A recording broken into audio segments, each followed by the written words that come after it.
welcome you on into another episode of the Big Time Sports Podcast Show. It's Mitch Spinell and Mitchell Balla here to give you the latest what's going on in the sporting world. Mitch, it's good to be back with you, man.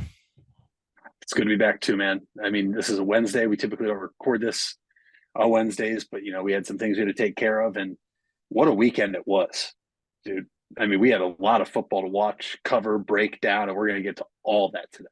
We are going to get to all of it indeed. And before we get to that, we want to remind you guys, BigTimeSportsOhio.com. Find us there on our website to find the latest sports blogs, game broadcasts, everything in between. You will have us here on Facebook and Twitter at BTS Ohio there, at Big Time Sports Ohio everywhere else, at Mitch Spinell and at Mitchell Balla. And, of course, follow us here on YouTube and Apple Podcasts and Spotify. I mean, let's get into it, man. Thursday night and Friday night, we were at some games at Canton's Tom Benson Hall of Fame Stadium, to where the state football champions from divisions 1 through 7 were determined. The first game we'll get to in just a little bit. I mean, but this whole weekend, Mitch, it was just another interesting year. Obviously, I go every season. It's one in which I was surprised by the fight that a lot of the let's say like public schools are able to really take to a lot of these more private teams. And especially from Northeast Ohio, I believe it was 5 out of the 7 champions were from the Northeast Ohio area. You would be correct, sir. 5 of the 7 state champions this year are from Northeast Ohio. So another phenomenal showing from Northeast Ohio, who always has a good representation here. Typically, when it comes to the state championship games, I mean, well, shoot, St. Ed's has carried the weight for the most part for 3 straight years in Division 1. But you look even last year, Akron-Hoban in it. For the 2022 state championship this year, you had Hoban versus Massillon. Really, you only had 2 schools that couldn't get it done for Northeast Ohio, but that's because Toledo Central Catholic, obviously Northwest Ohio, and then Maria Stein Marian Local, which, my goodness, we need to talk about them here in a bit, because what they're doing right now, Mitch, is almost unprecedented. I'd be shocked to know if there's another team in the country that has done what they've been able to do, but we know Ohio's a hotbed for high school football. We know how much we love high school football here in Ohio, and Northeast Ohio we know is a powerhouse. And sure enough, yet again in 2023, they proved that by getting 5 of the 7. So hats off to all the teams that made it. Hats off to the teams that, came up short but made it to the state championship game. Some of those games were phenomenal. I know you and I were there for 2 of them, together for 2 of them. But yeah, what a weekend. Canton was on full display, and some of those crowds at Tom Benson Hall of Fame Stadium, Mitch, were great crowds. Well, we'll talk about the one crowd that we saw on Thursday night that saw a near record of over 14,000 people, which oddly enough was not as many as the 16,000 plus that were the 2018 final between Massillon and Hoban. But this year, the Tiger faithful came to the stadium. They came and filled out their side of the sections from top to bottom, and they were able to witness one of the gutsiest state final victories I've seen in a long, long time. 2 teams coming into this contest, outscoring opponents a lot to a little throughout the regular season and playoffs. You're thinking, okay, this is going to be an all offense, air it out, smash mouth type of game. 7-2. I don't think I've ever seen that score in a state final. We probably would have had scores like that as state final hadn't just started in 1972, would have had ones before that. But the Massillon Tigers, Titletown. We talked about this. There was an ESPN segment a few years ago where they tried to figure out what's the best championship city in the country. Massillon State claim to that. They came there, despite the fact that in the playoff era, Massillon had never taken home a state final victory until Thursday night, when they finally avenged losses in 2020 and many other more in the playoffs to the Hoban Knights. This 7-2 victory that was determined essentially on Hoban's final offensive drive, which felt like it lasted an eternity in that fourth quarter, coming down to 1 4th down play near the end zone. It was an unbelievable stand by Massillon. It was a back and forth game that saw both teams make amazing plays, make costly mistakes, but Massillon, for the first time, especially in this era, pulled through and got this sort of program defining victory. We talked about this last week. Hoban, or who knew when the next time Massillon would be this good and this stacked to take on opponents in Division 2, and they're able to break through here. And that parade that you saw through downtown Massillon was flourishing, and for good reason, on Thursday night and Friday night. Yeah, I mean, you look back at all the games we covered this year, and when we kind of started to have the feel that this Massillon team could be different. I feel like it was week 4 or 5, and it was almost like, oh, hey, we're on a collision course again for Massillon Hoban round, whatever round it was going to be, for how many times they've played recently. And as the season went on, it looked more and more unlike other seasons where Massillon was the better team and where we were going to see these two teams score off. And sure enough, Hoban had to scrape by their state semifinal game against Avon, and they did just that. And Massillon handled business. But coming into that game, you thought this is a team Hoban who was here last year. They come up short against Toledo Central Catholic. This is Massillon, who's had this phenomenal run, but they've been here before, but they've never been able to get over that hump. There was one thing that was different this year than other years, and DeJuan Owens was the quarterback for Massillon, and he had no history with these Massillon Tigers played against Hoban past years, to where maybe if that game's closer and he's not the quarterback, does the doubt creep into Massillon players' minds like, oh man, we've been so close and here we are again? But no, because what carried Massillon all year wasn't just the quarterback play. It was the defense. And that defense, first off, the defense on both sides was incredible. I would have to imagine those are two of the best high school defenses you will see in all of Ohio, and at least this east side of the Mississippi. Like those defenses, Mitch, those are Division I college recruits. There was plenty of scouts there watching the talent, both offensive line and defensive line. You have guys that are just looking like men at the age of 16, 17, 18 years old. It was a great game. I don't care that it was 7-2. People are like, oh, it was boring. No, because every single play mattered. Because anytime that ball was snapped, a big play could have happened, but it didn't because the defense was there. And ultimately, the two biggest plays of the night, one was by the Massillon special teams blocking a punt that they ended up taking the next drive to score the touchdown. And the other, well, Hoban had a special teams play too. Let's not forget that. Penny Massillon inside the one to get their 2 points. But then Massillon on 4th and 8 from the Massillon, I want to say it was about the 15-yard line, Hoban's final play of the game. And Dorian Pringle, they're in coverage. The ball just cannot be caught there by Hoban. And it was almost like as soon as all those Massillon players saw that ball, they stopped and they looked to the official to make sure that he wasn't going to give touchdown. And they saw that incomplete sign, and that place went crazy because Mitch, 14,846 paid attendance at Tom Benson Hall of Fame Stadium for that game. I have to imagine at least 8,000 were there to support Massillon, if not more. That place was packed. It was an unbelievable atmosphere. I don't know if I'll ever get to see or experience something like that again. Obviously, I hope we both can because you were there too. But that was a phenomenal football game, and Massillon finally gets what they've been longing for: their first state championship in the playoff era. And the other thing, which it's really hard to fact check it, but I have to think that was a scoregami. 7-2 final in high school football in the state championship. That's got to be a scoregami. Definitely in the state finals. Definitely in the state finals. I feel like it has to have happened in the National Football League at some point. But you mentioned that final stand. Hoban kind of shot themselves in the foot a couple of times during that game. There were a couple of false start penalties. The one face mask on a 4th down tackle of Owens that kept that scoring drive going for Massillon. That that came off of the block punt, of course.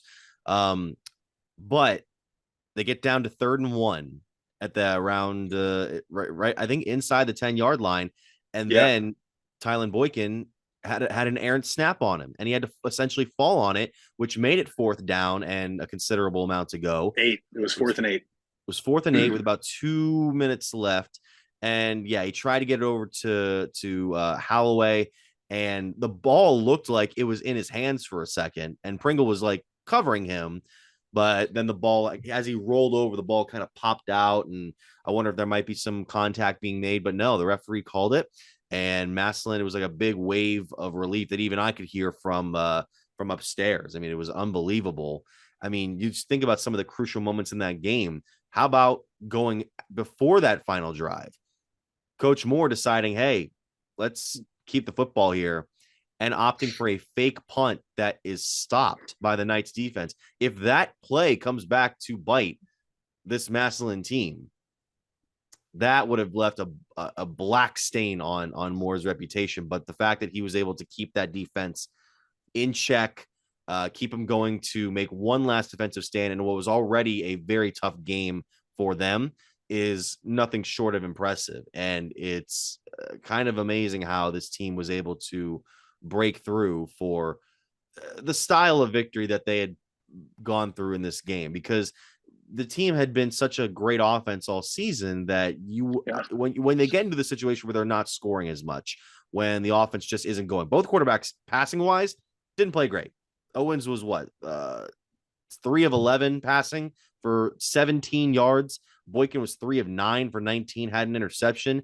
That can throw off your game. But the fact that both teams were able to find ways in the rushing game to advance the football, they did a good job there. And of course, just one team had to win that game, and it was Massillon. So it's a congratulations to them, and congratulations to a number of other teams that we talked about here. You mentioned Marion Local winning the Division 7 final, 14th state title since 2000. And I don't know if you weren't at that game, Mitch.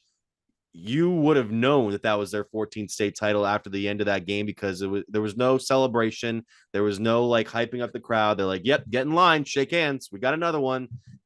We're just here to do business. We can't wait for next year. See you again next year. That was that's a system that they have brewing over there at Maria Stein. So congratulations once again to them. I mean, yeah, it's another day in the office. That's all. I mean, that's what it is for them. It's another day at work. They just come in, they do it. I mean, you always say act like you've been there before. Well, for Maria Stein, they've been there before. In fact, they've been there the most at anybody in the state of Ohio during the playoff era. They have the most state championships at anybody in the state of Ohio. It's unreal. And at this point, you're going to say see you again next year, because it's more awkward and weird if they're not there with the current run they're on. It's incredible. And I know a lot of teams won't do it, Mitch. You ever hardly see D2 and D1 teams play that aren't in the same league, like the Federal League, where it has, Lake, Green, Hoover, Perry, D2, Jackson, Glen Oak, and McKinley, D1. But like, you hardly ever see D2 play D1. I would love to see how Maria Stein would match up with a bigger school. On the same side, there's probably D1s that are afraid to play them just in case they lose. They don't want to say they lost to a D7. But at the same time, at certain points, divisions don't matter. It's all based off the number of enrollment of the boys in that school. Okay. I want to make that very clear, because realistically, Mitch, the biggest talk after this weekend was a lot of people upset with certain schools winning state championships, saying, oh, they need to be playing up a division. That's not how this works, people. The way divisions work in sports in high school are based off the enrollment numbers of the boys or girls, if we're talking girls sports, of that school. Just because you've won 14 state championships does not mean you need to move up to Division 1. What needs to happen for that to happen is you need to get more enrollment of boys. And the big one was Cleveland Glenville. There's a lot of people upset that Cleveland Glenville is Division 4. And I even saw a tweet saying, if Cleveland Glenville's Division 4, then I got my degree from Harvard. Why are we downplaying these accomplishments by people? The kids can't control that. The coaches can't control that. What controls that is the people in that system that go to those schools. It's an uncontrollable factor. And I just don't like the fact that people try to diminish these schools that are winning state championships at lower divisions, saying they should be higher divisions, because that's not how it works. Well, Toledo Central Catholic had to go down a division this year. Yes. They beat Hoban last year in Division 2 and then won Division 3 this year because of their enrollment numbers were down. Yeah, we were going to get into Toledo Central Catholic winning over Bishop Watterson, but I want to go back to that one you mentioned about Glenville. The reason for them is that attendance is down at the public school. I mean, with all this talk about how the Tar Blooders are the first Cleveland public school to win a state title last year. They repeated again this year against Kettering Archbishop Alter handily in the Division 4 final. A lot of those players do come from the Ginn Academy charter school, which allows the team to remain competitive. If it was going from the public school, it may not be quite as fruitful of a team. But yeah, that's the way that it's set up. And I know it can be frustrating for some schools to be like, well, they shouldn't be competing down like here. Keep in mind too, Maria Stein Marion Local was competing in Division 5 just a few years ago. They've bounced around over the years. It's just, again, it's based on attendance. When you have 100 kids, but like 95 of them play on the football team, that's where you're going to get depth. You're going to get more of a level of talent coming out to play. And yeah, that's the way it's going to be. You look at a school like Perry winning Division 5 on the lower side, 21-14 over Liberty Center. And then the one that Kirtland, by the way, winning over Versailles. Kirtland is a team that's been there a number of times since the turn of the 21st century. And we were at this game too. Division 1, Springfield and St. Ed's.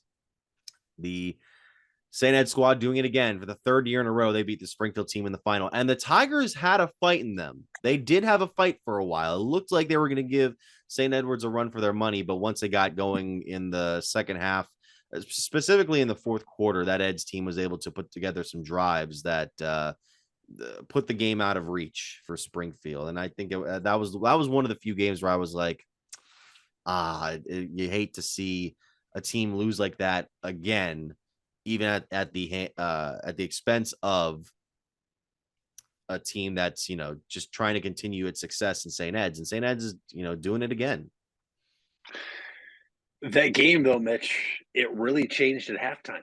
Yep. When you look back, the key play there, first off, the first half was just packed with fireworks. I mean, Springfield scoring, Ed scoring, Springfield returning the kickoff 93 yards for the new OHSAA state record for longest kickoff return for a touchdown in the state championship.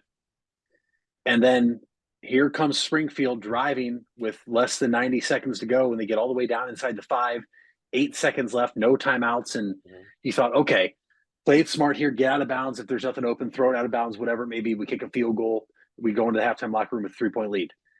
And instead, Springfield tried to play where they were running to the right side, trying to get into the end zone. They were stopped at the 1. Obviously, 8 seconds of timeouts, no time left. And to me, that was the momentum shift right there, because I think Ed's was almost reeling to a point like, okay, we have to have a stand here, because if we go down, like, this is sort of unfamiliar territory for us. And Springfield, I felt like, had all this confidence in the world, but to see the play and you try to run it and you get stopped in the 1, and then you have to go in the halftime locker room with no points at all, I felt it was a real gut punch. Now, third quarter was neck and neck, no score at all. It was completely different from the entire first half. And then the fourth quarter rolled around. Eds did what Eds had to do, which was lean on that giant offensive line littered with Division I commits. Obviously, the Armstrong brothers coming to Ohio State in a year. And they just wore down Springfield. That's realistically what it was. They just kept running the ball. And Springfield then got worn down, and Eds three-peated for beating the same team 3 straight years. That can't be easy. And for Springfield, on the other side, that has to be extremely frustrating, because right now there's just one team in your way and you just can't seem to get over. But you know what? Massa couldn't get over Hoban for a good number of years, and they finally did it this year. So who's to say Springfield won't get over Eds here in the near future? Well, the fact that Springfield was in the final to begin with was very interesting, because they would have been the first 5-loss team since St. Xavier a few years ago to win a state championship. The fact that you're getting in at 5-5 in playoffs is incredible, and then to make that run that you do throughout the postseason is something else to say. But that's wrapping up a season's worth of football talk here on the Big Time Sports Podcast Show for high school. We should also mention too some of the state honors that they gave to respective coaches. Jason Wallach winning the state coach of the year for Garaway, Matt Dennison for Canton South. Both teams making their first runs the state Final Four this year. So obviously, hats off to them. Congratulations. Just a number of very successful coaches here in Stark and Tuscarawas County, and you're hoping for more in the future. And Poochie Snyder being co-offensive player of the year in Division 4. Yes, of all the players, I mean, Mr. Football finalist Poochie Snyder, one of 8 players that are honored in the state throughout all the divisions, and he's one of them. That is very, very impressive. Hey, Stark County, it's your friends from the local Board of Mental Health and Addiction Recovery, and we have a challenge for you. We're asking you to create a new habit and check in on someone every day. Nothing fancy, just a simple text, phone call, or note on social media to ask someone how they're doing. You don't have to be a professional, you just have to ask and then listen. Are you someone who could use a check-in? Text 4HOPE to 741-741 anytime, day or night, or dial 988. Brought to you by Stark County Mental Health and Addiction Recovery. Wendy's without the Wendy's app is like Nugs without the sauce. Or a Frosty without the fries. Or a hamburger without the fresh beef. No! Level up. Get the app to order ahead, order delivery, earn free food, and get app-exclusive offers. one app, all the Wendy's. Offer for a limited time at participating Wendy's. Terms apply. App registration required. Fresh beef available in contiguous U.S., Alaska, and Canada. You deserve the best. And at Ferris Chevrolet, Buick, Cadillac, Toyota, that's what you get. We consider you, the customer, to be part of our family. Anybody can make promises, but when you visit Ferris, you get the Ferris deal from a Ferris wheel. So if you're looking for a car, truck, or van, think Ferris. Think Ferris. Where you matter. You matter. Everyone plays a part. We all have a role. Each of us can make a difference. You do matter, and the best way to have a positive impact is to pay it forward. With each of us helping one another to cope, feel better, and know that we belong. Pass on the positivity today. Tell someone else they matter too. All care. All care, all care. Where you matter. You invest a lot in your home and vehicle purchases. Van Nostrand Young and Associates want you to feel secure should anything happen to those investments. We partnered with providers like Grange Insurance and other industry leaders to be sure you're presented with the most complete coverage to fit your needs. Because we're not only here to protect the items you invest in, we're here to protect your future as well. Call Van Nostrand Young Insurance in North Canton at 330-497-1867. Ride into the future to win great prizes. Can you see into the SARTA crystal ball? Guess how we'll be innovating and adding new services to make your SARTA experience better than ever. Try your luck with the What's Next at SARTA contest at sartanext.com. One grand prize winner will win free bus rides for 6 months. Runners-up will win great SARTA merchandise like a Bluetooth speaker water bottle, backpack, and tumbler. And don't worry, they're all multiple choice questions. All part of SARTA 25. Happy SARTAversary. Now, we didn't get to talk about this right after it came out. We didn't get to talk about this, in the days leading up to it, but I want to get to it right now. And I want to use the old Siskel and Ebert system, the thumbs up, thumbs down, for us to determine our thoughts on this. On the count of three, I need you to answer. Did the College Football Playoff Committee get the Final Four right? On the count of three. 1, 2, 3. Oh, we're on debates right now. All right, let's do this, man. Look, it's frustrating that Alabama's in again, but this Florida State team was not going to compete with the likes of Michigan or Washington or Texas. And I think we saw that Saturday night. Maybe you saw something different. I saw a team that did not have their backup quarterback.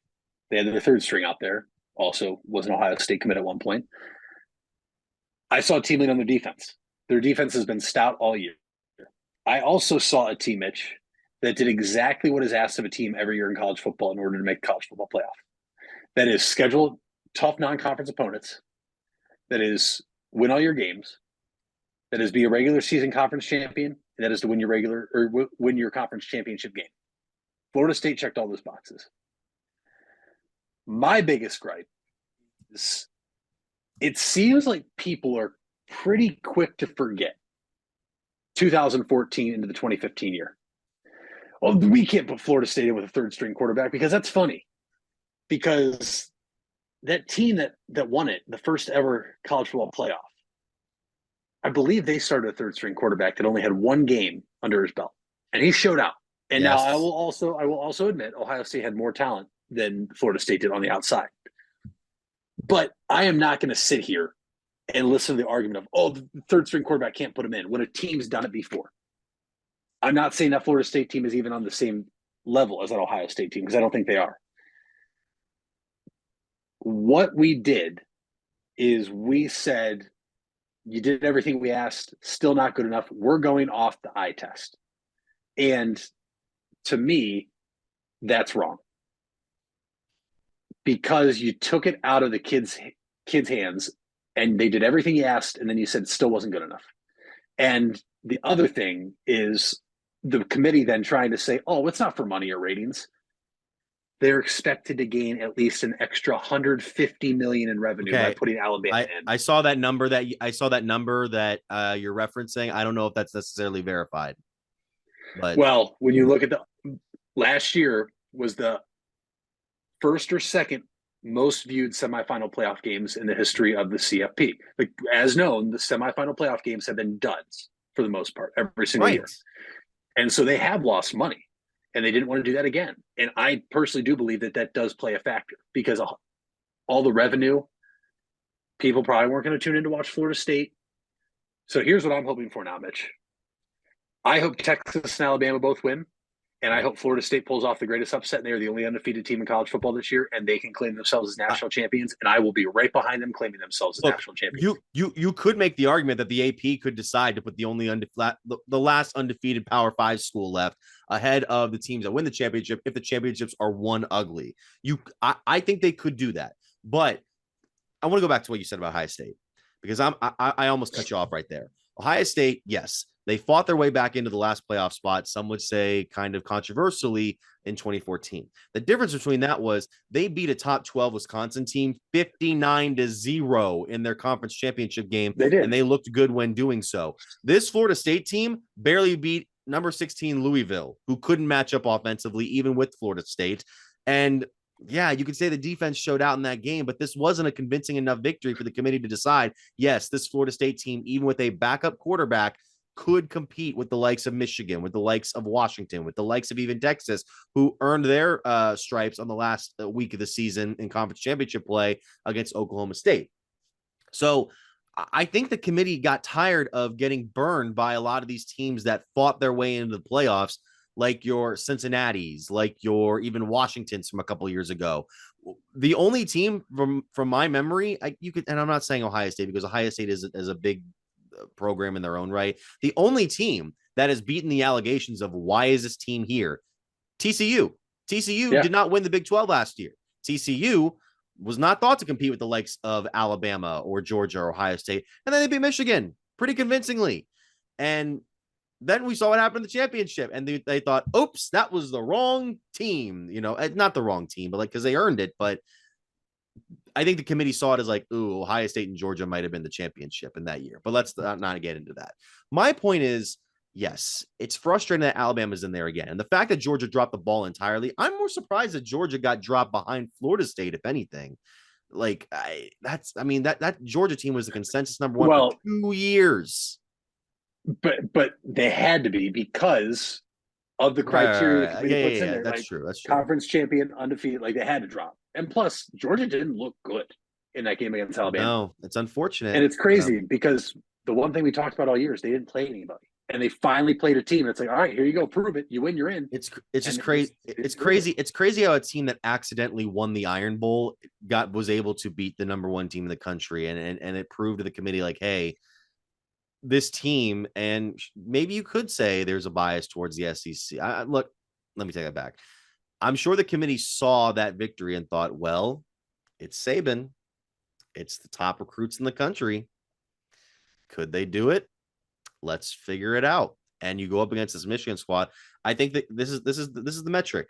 Alabama, I think, is going to give them a better game, Michigan a better game than Florida State. And we saw the reaction from those Michigan people. They weren't exactly happy that they weren't going to get this cupcake walk to the championship game.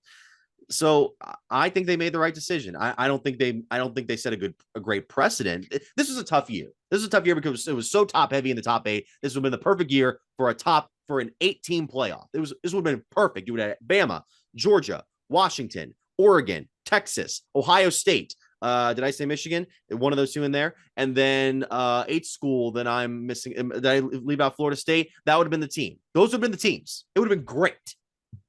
You know, all of them, for the most part, would have had a legitimate chance to win the national championship. Yes. All of them. Yeah, you could make a claim to every one of them. Like this is the first year where there is not a clear consensus, clear-cut better team than everybody else. Even listen, whether you wanted to agree with who was 1 and 2, Washington had more impressive wins over the season than Michigan did. Right. When you look at the ranked opponents they beat. I mean, there is an argument to be made for every single team in here about Ohio State included. Oregon might be along with Florida State, but Florida State had those 2 non-conference wins early in the season. Oregon might be the one team you look at, you're like, maybe not because they couldn't beat Washington. But at the same time, we're going to learn real quickly here during the Bowls how good Washington is. Because Washington was a 9.5-point Yeah, underdog Friday dumb. night, That was dumb. and they took it to Oregon, and Oregon did not know what to do, and now they're going to end up playing Liberty on a New Year's Six bowl. Yeah, and Ohio State's going to be playing in the Cotton Bowl. We'll get to that in a second. Like, by the way, can we stop with this whole thing of like, oh, we're basing it off the eye test now? We shouldn't have this little committee making decisions. Do you know what we used to do? We used to let a computer give points to a team and pick 2 teams to play in a championship game. That's what it used to be. It was called the BCS, and we grew to hate it. So don't come at this playoff committee and being like, oh, this way sucks. I want the old way back. No, you don't. Because then you're going to have these matchups where the third best team in the country would have been left out of the race at this point. So again, 12-team playoff. It still feels like too much because you're going to get these random teams that are going to come in. That's kind of the fun of it. Like, what if a MAC school goes unbeaten? What if like SMU makes a run? What if Duke makes a run? That's interesting, but I don't know. Again, someone brought up too. They're playing a lot of football now in the 12-team playoff era. You're playing 12 games in a season, conference championship, potentially 3 games. That's 16 up to 16 football games in a 52-week year. That's crazy, even for college. And keep in mind, unlike the pros, they have their spring game too. So you play all these games up through January. You come back, you have your spring game and everything. It's going to be a lot different. It's going to be fun. I mean, originally before these final rankings, before this final weekend was set, so the previous week's rankings, it would have been Ole Miss at Ohio State in the first round. I would love to see an SEC team up here in Columbus in December playing in the cold. I would love it. Those teams don't want to do that. And vice versa. These teams that are conditioned to play in the cold going down there and how hot it is, you see it in the NFL. You saw it a couple of years ago when the Browns had to play the Dolphins. They were cramping on the sideline because it was so hot. The variables in this now, if it was a 12 team this year, Ohio State would be hosting Penn State this weekend in the first round. Okay, that one doesn't excite me, but I think 8's the perfect number. I mean, especially with this year, I wish the committee could have just said, hey, you know what? Emergency, we're doing an 18 playoff because we don't know what to do. I would have rather seen them do that. Yeah. But they can't do that. And now we got to wait and see. I want to go back to this thing that I found here on the college football playoff website. If I can find it here, do the share screen system. I wish people would go back to reference this when we were talking about this whole playoff discussion. The selection committee will select the teams using a process that distinguishes among otherwise comparable teams by considering conference championships won. Yes, Florida State won that. Strength of schedule. Alabama's strength of schedule was 5th in the nation. Florida State was 55th in the mid 50s. Oh, strength of schedule. Strength of record, though, Florida State had a better strength of record than Alabama. Well, yeah. Head-to-head competition. What was Florida State's best win this year? LSU? LSU. I'll give you that the LSU might have the Heisman front runner, but I don't that LSU team was nothing to write home about. Comparative outcomes of common opponents without incenting margin of victory. I don't have the numbers when it comes to the way Florida State won their games this year, but I imagine they beat quite a few of those ACC teams to get where they are. And other relevant factors such as unavailability of key players and coaches that may have affected a team's performance during the season or will likely affect its postseason performance. That is the end of my argument, and I hope it's the end of ours, but let us know what you guys think down below. Look, this is now we have to talk about this. Doesn't matter that Kyle McCord's not going to be here in the bowl game and for the next year. I mean, listen, I hate to dump on the guy. The guy went out there and tried his best and didn't look like a terrible quarterback doing so. The Ohio State fans have been spoiled with a decade's worth of top tier quarterbacks that it starts to become like, okay, what's this guy doing for us? Is this guy really going to be the guy? And if evidently it wasn't the case, you know, this team isn't going to play for a championship this year. You're hoping that they can go get somebody in the transfer portal, and that's probably what they're planning to do. Otherwise, McCord wouldn't be making this move.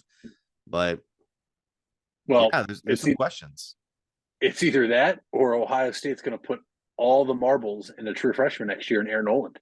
It's one of those two options more than likely. I don't think they're going to put all the marbles in there. The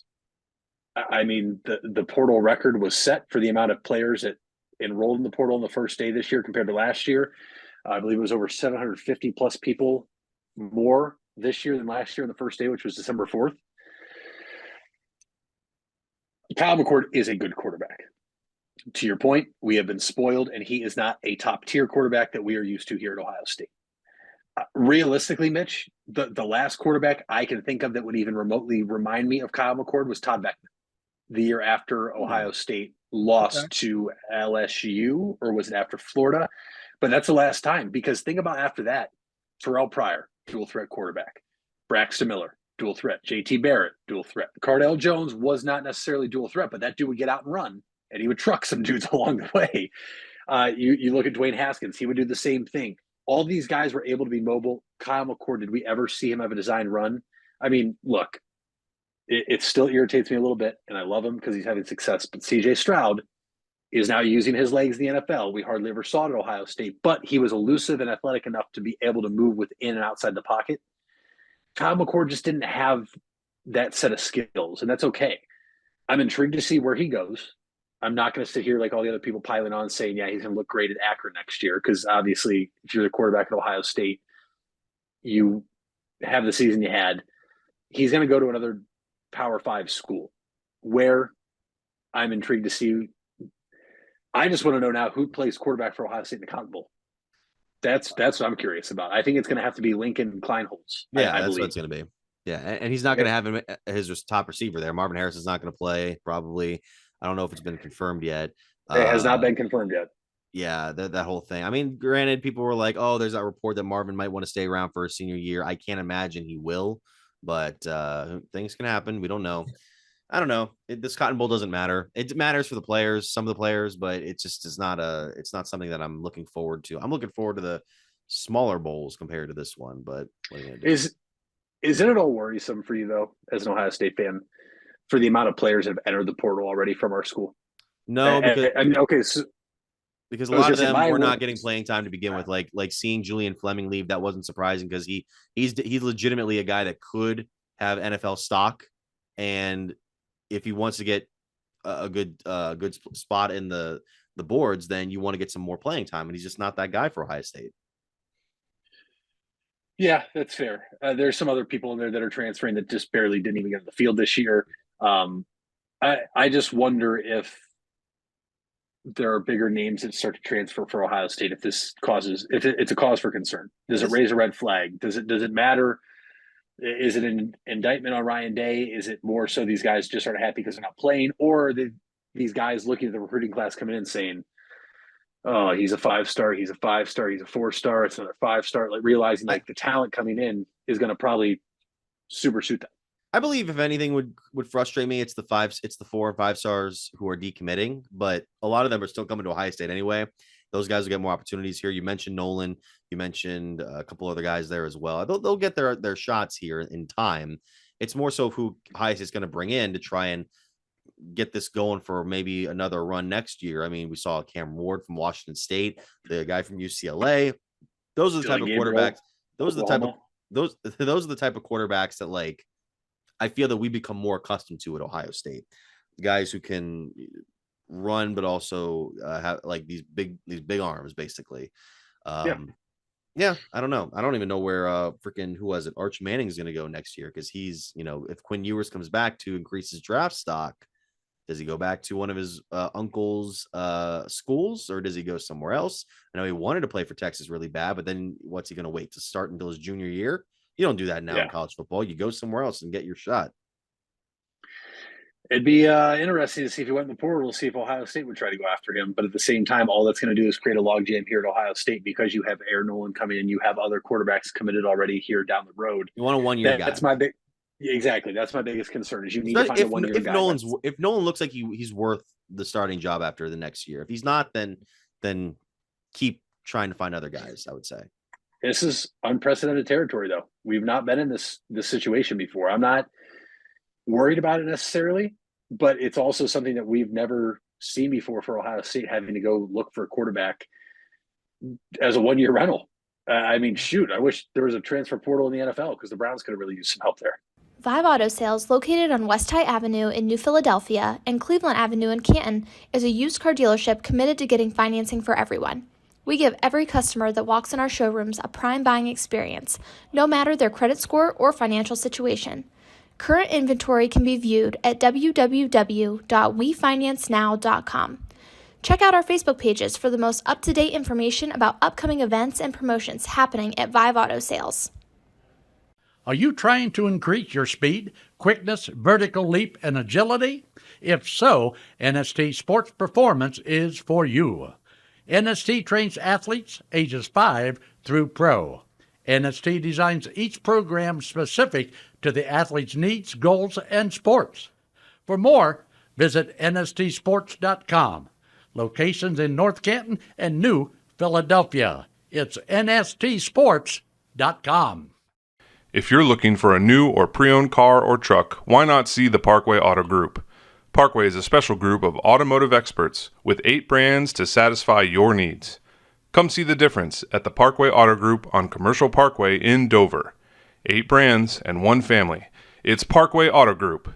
The Furby Electric Supply Company has bright ideas for your home. Save money by converting to energy-efficient electrical products or add ambiance with beautiful lighting features. It begins with a professional consultation and a visit to the Furby Lighting Showroom. Then certified Furby contractors complete your project right and on time. Since 1934, 4 generations have built a reputation of quality and trust, and they offer emergency services too. Just visit Furby.com. That's F-U-R-B-A-Y. The Furby Electric Supply Company.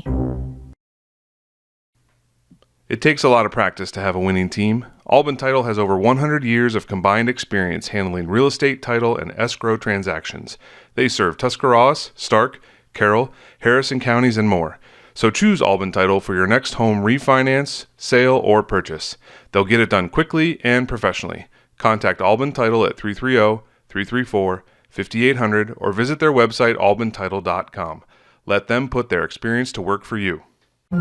We all have 206 things in common. Our bones keep us up and moving. And we at Cleveland Clinic Union Hospital care about every single one of them.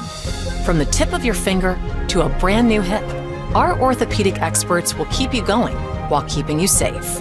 For every break and breakthrough, for every bone and joint, for every care in the world.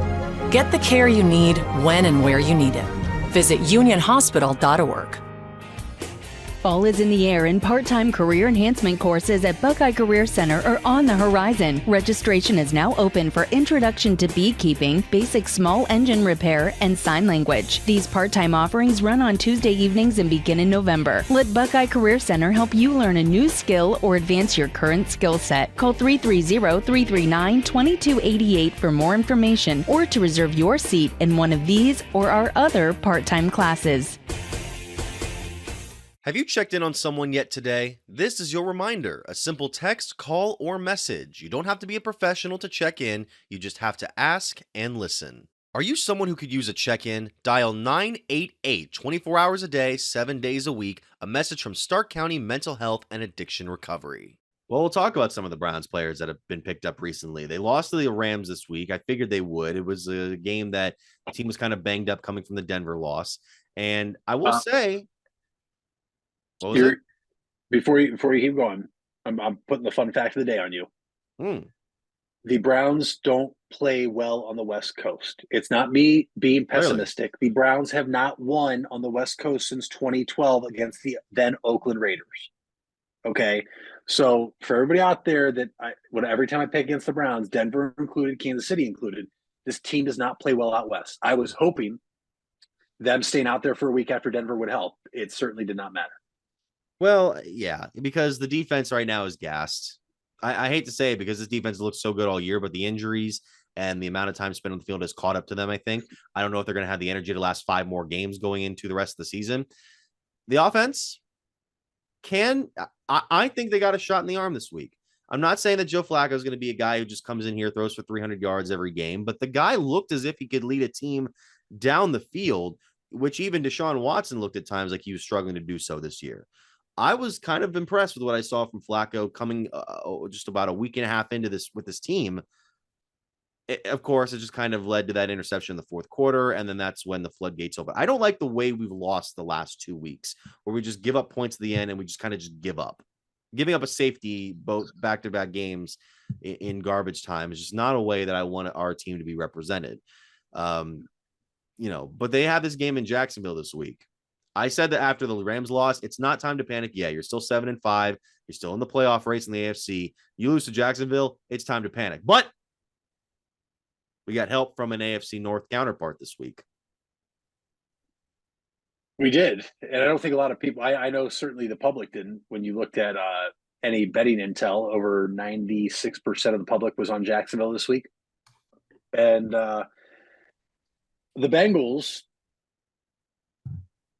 did the unthinkable, because I think everybody kind of thought the Bengals were left for dead after Joe Burrow went down. And Jake Browning, Mitch, by the way, here's another fun fact for him. I'm giving you two today. In his senior year of high school, Jake Browning threw 91 touchdowns. The dude can sling it. 91 in 16 games in his senior year of high school. So 91 divided by 16. What does that leave? Yeah, two. That's a 16. Carry the one. That's how you're playing like 12-year-olds. Like, what's going on here? I mean, look, this dude can sling it, and he was slinging it Monday Night Football. I'm not concerned about the Bengals, though. They don't. No, they're left for dead still. But Jake Browning had a left for game. dead. The Jaguars do not scare me. I might have to eat my words here. They don't scare me, with or without Trevor Lawrence. This is not a team that I was buying stock in, that everybody was saying, oh, this is a team that can overtake the Chiefs. No, they're not. They're not. I'm telling you right now. This is a game I had in my schedule circled this year that I expect the Browns to win, because if this was a normal Browns team that sucks, they always beat a team they have no business beating. This is Jacksonville in Cleveland in December.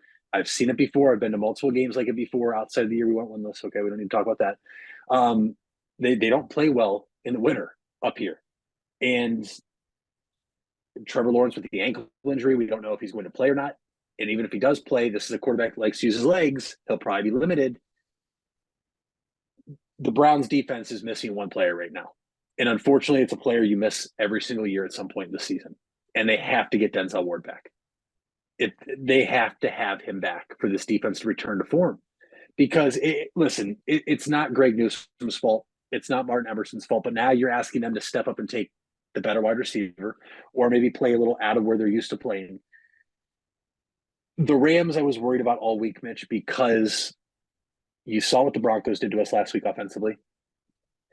And Sean McVay, to me, is one of the top 3 offensive-minded coaches in the NFL. And the Rams were healthy. They had Stafford, who was slinging it again. They have Cooper Kupp, Puka Nacua, Tutu Atwell, Higbee, Kyron Williams. In my head, there was too many weapons for McVay to still scheme something up against this really talented defense. And ultimately, that was what it was. The Browns just let Puka Nacua get going for a little bit. And then we abandoned the run again. We took a quarterback that hadn't played in 11 and a half months and had him throw 44 times. And we ran the ball 12 times with Kareem Hunt and 9 times with Jerome Ford. And what has happened to Jerome Ford? Why is all of a sudden he not getting enough touches? I don't understand. Pierre Strong had 2 carries for 20 yards, averaging 10 a carry. That's fine, cool. But am I the only one that's kind of worried why we're not running the ball more? Behind an offensive line suited to run the ball, and also why Jerome Ford, who was the lead running back after Chubb went down, has just seen his carries diminish. Now, I love Kareem Hunt. I think Kareem Hunt's talented. But I'm sorry, 21 carries between those two is not enough. Yeah, I mean, the last game I'll give them that they had something with Flacco. So they were going to focus on running the ball more, and throwing about 35, 40 times a game. But I was looking at this USA Today fantasy football watch. They even said running back Jerome Ford, he's done a decent job at times taking over for Chubb this season, but averaging just 2.1 yards per carry in week 13 with 19 total rushing yards. He's had single-digit carrying totals of the last 2 games, and I think it's just more of a case of the running game's just not operating the way you want it to right now. And we talked about it last week, how I think some people were overblowing how much the Browns tend to pass compared to run this season. That's going to change here in a little bit with Flacco being able to kind of push the ball downfield a little bit more. I'm kind of with you in that. I think we can compete with Jacksonville this week. I would like to see us beat Jacksonville this week and put some water on this fire of panic right now for Cleveland. especially with some of the games you have later on in December to try and make this playoff run. All you need is 2 games. You win 2 more games, I think you have a pretty solid chance of making the playoffs. You win 3, you're almost guaranteed. But it's frustrating to see, like, when our rivals win, we win, and when we lose, our rivals lose. Like Pittsburgh losing to Arizona this week would have been a great opportunity to go ahead of them in the race, especially now with Kenny Pickett looking like he's going to be out for multiple weeks now. This Steeler team is basically being held together by tape and prayers. I don't know how they're going to finish this season, but same thing. You could say the same thing about the Browns, I guess, if you're not from the Cleveland area. Have you checked in on someone yet today? This is your reminder: a simple text, call, or message. You don't have to be a professional to check in. You just have to ask and listen. Are you someone who could use a check-in? Dial 988 24 hours a day, 7 days a week. A message from Stark County Mental Health and Addiction Recovery. Wendy's without the Wendy's app is like Nugs without the sauce. Or a Frosty without the fries. Or a hamburger without the fresh beef. No! Level up. Get the app to order ahead, order delivery, earn free food, and get app-exclusive offers. One app, all the Wendy's. Offer for a limited time at participating Wendy's. Terms apply. App registration required. Fresh beef available in contiguous U.S., Alaska, and Canada.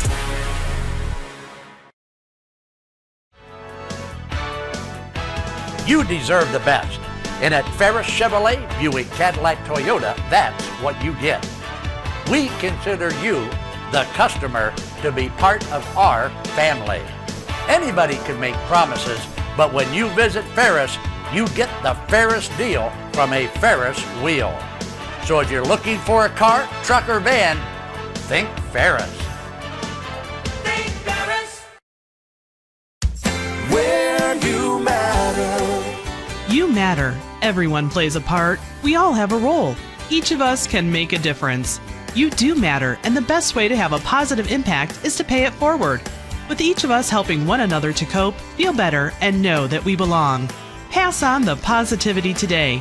Tell someone else they matter too. Alt Care. Alt Care, Alt Care. Where you matter. You invest a lot in your home and vehicle purchases. Van Nostrand Young and Associates want you to feel secure should anything happen to those investments. We partnered with providers like Grange Insurance and other industry leaders to be sure you're presented with the most complete coverage to fit your needs. Because we're not only here to protect the items you invest in, we're here to protect your future as well. Call Van Nostrand Young Insurance in North Canton at 330-497-1867. Ride into the future to win great prizes. Can you see into the SARTA crystal ball? Guess how we'll be innovating and adding new services to make your SARTA experience better than ever. Try your luck with the What's Next at SARTA contest at sartanext.com. One grand prize winner will win free bus rides for 6 months. Runners-up will win great SARTA merchandise like a Bluetooth speaker water bottle, backpack, and tumbler. And don't worry, they're all multiple choice questions. All part of SARTA 2.5. Happy SARTAversary. Speaking of the Cleveland area, heard some shouting last night. Was in the city for a little bit, and some people were getting really, really excited for an event that I did not even realize was happening at the top before the whole shebang came to be, the Major League Baseball Draft Lottery. I was not aware of that. I was aware of this becoming a thing a year or so ago. I was not aware of it being tonight or Tuesday night. But I was happy to see it Tuesday night and to see what happened. I guarantee you there was a spirit named Nicholas Gilbert floating around Nashville, because how the Guardians got the #1 overall pick in next year's draft, how they've never had a first #1 pick to begin with ever in their franchise history is insane. But when you saw Brad Paisley make that turn over the card, it was like, whoa, we just got like our basically free get out of jail free card. We can do whatever we want in this next year's draft over in Texas. And I'm like surprised. It's like a Christmas present you weren't expecting. It's like you don't know what to do with yourself. And I don't know what if the Guardians know what to do with themselves now, because they have so many options to go through with the next year's crop of prospects. I mean, what did you make of when I sent you the thing that we were going to get the #1 pick? It's cool. I, like you, did not know that we've never had the #1 pick in franchise history. You get a 2% chance getting it. And then what are the odds that we get the number 1 pick and the Cincinnati Reds get the number 2 pick? I thought it was pretty wild. Both Ohio teams taking the top 2 spots. Isn't it crazy, by the way, the worst 3 records didn't finish higher than 3rd? Rockies, A's, and who was the last one? Who was the last one here? Standings: Rockies, A's, Royals. Yeah. Royals. I mean, honestly, just like a typical Tribe/Gardens fan, I replied to you how I told everybody last night. This is going to be awesome. We're going to get a stud, and then we're going to trade him in 7 years for a bunch of prospects because we're not going to be able to afford him. I mean, it's rinse, repeat, rinse, repeat, rinse, repeat. Until we get a new owner in here that's willing to spend money, it's what's going to happen. And it's going to happen once we take the, How do you know that? Nick Kurtz. How do you know that? How do I know what? How do you know that they're just going to trade this number 1 prospect for a whole bunch of smaller prospects in the future?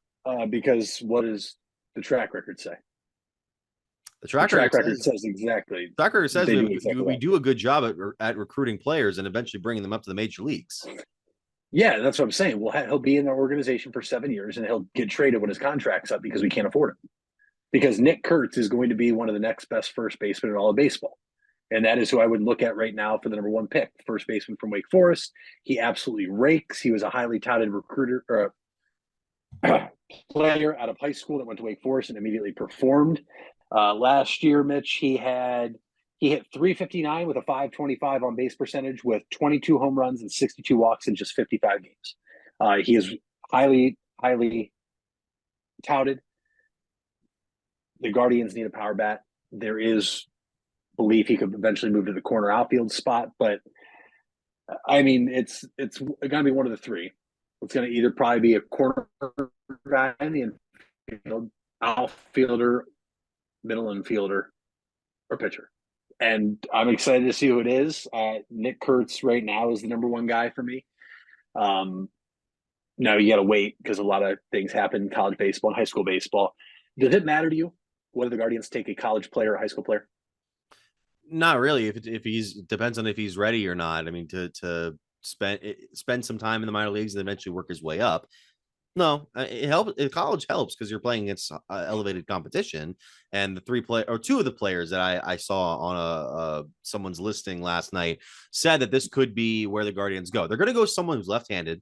They're going to go someone who's playing around the first base or outfield area. Probably. You mentioned Kurtz. He's a great player at Wake Forest. Golden Spikes Award semifinalist, first team All ACC, second team All American last year. They could also go to Jack Caglianone for Florida. Who is a very similar skill set, guy who can hit for power, guy who throws hard, guy who can also throw 95-mile-an-hour fastballs and has been almost clocked to 100. And then you also have PJ Morlando, who's from Somerville, South Carolina high school. That's probably more of a project if he's only 18 years old and you're trying to work his way up from single A all the way up, but I don't know. There's just some options that you have. You probably shouldn't focus on pitching. I know that we're trying to sell one of our pitchers, ironically, but I think you have enough there that you can last for some time. It's more so getting some power in this lineup, trying to develop left-handed batting specifically to offset the likes of like Josh Naylor and them in the lineup. Maybe allow Naylor to go to designated hitter and focus on that full time. Could be interesting. I'm excited to see where this could lead to, and I'm keeping out hope that it isn't just keep him in the minor leagues for a long time and then eventually sell him for a big basket of prospects.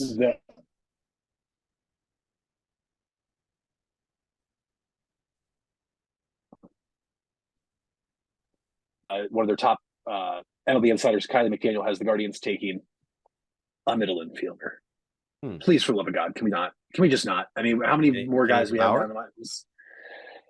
Oh, let's see. He had 42 extra base hits and 36 stolen bases. He's listed at 5'10", 190 pounds. Power is more than good. Is more good than great. Okay. He knows how to get to it in games. They're projecting maybe a 15 to 20 home run guy. He's listed as the second baseman from West Virginia. I do believe he plays shortstop. We have a guy like that. That's what I mean. Like, we have so many middle infield prospects. You have the number 1 pick. You control how the draft goes. You control how you want to do this. Don't go if they think this kid is the best player available, all these insiders, but the Guardians need Hurts, then you take your guy at 1. That's the luxury of having the number 1 pick. You don't have to hope somebody falls to you. You go get your guy. We just don't need any more middle infield prospects. I mean, how many more do we need? I feel like if there's one logjam in Cleveland right now in our organization, from top to bottom, all the way to low A, it's that we have really good middle infield prospects. Now, are they going to perform when they get up here? That's a different question and a different story and debate we can have later down the road. Go get what we've been lacking for the past since 2017. That 2017 team, to me, Mitch, that ultimately didn't get it done, was the most complete team, top to bottom, 1 through 9, that we've probably had since the 90s, with the likes of those superstars we had. We need to get back to that. We need somebody to protect Jose in the lineup. We need somebody to protect Naylor, maybe Luzardo. I mean, that's the other thing, Mitch. The draft is not until mid-summer. Are we going to see the first baseman we traded Savali for up here? And if he plays well, does this alter the Guardians' thinking of how they're going to go about the draft? Maybe. We shall see. Comments are to the one you were just talking about. But yeah, that's it for this week's episode of the Big Time Sports Podcast Show. Thank you guys so much for listening or watching. Thank you for subscribing. Thank you for following us on Apple Podcasts and Spotify. And we already did our fact of the day, so thank you for listening or watching to the Big Time Sports Podcast Show.